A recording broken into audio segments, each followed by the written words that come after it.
Hi friends, Telangana రాష్ట్ర ప్రజలందరికీ అదృపే శుభవార్త. ప్రతి ఒక్కరికి కూడా ఇక వృద్ధులకి, వితంతువులకి, వికలాంగులకి, మరి కొత్త వారికి ఆసరా చేయుత పెన్షన్లు మరి ఎప్పుడు పెంచుతున్నారు? మరి కొత్త వారికి కూడా ఎప్పుడు ఇస్తున్నారు?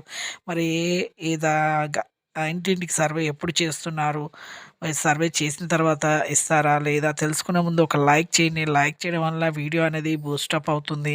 ఇక లేట్ చేయకుండా అయితే వీడియోలకైతే వెళ్ళిపోదాం ఫ్రెండ్స్. ప్రతి ఒక్కరు కూడా తెలంగాణలో రాష్ట్ర ప్రజలందరికీ కూడా ఇక వృద్ధులకి, వితంతువులకి, వికలాంగులకి 4,000 నుంచి 6,000 రూపాయల వరకైతే రావడం జరుగుతుంది పాత వారికి. మరి కొత్త వారికి కూడా 4,000 నుంచి 6,000 వరకైతే వస్తాయండి. అయితే ఇంటింటికి సర్వే చేసిన తర్వాత వీళ్ళకి కూడా వస్తాయి.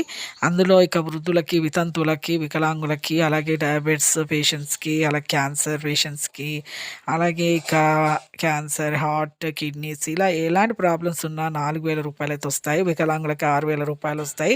ఇంటింటికి సర్వే అయినంక వీళ్ళకి కూడా జత చేస్తామనేసి కొత్త వారికి కూడా పాత వారితో జత చేస్తామని చెప్పడం జరిగింది.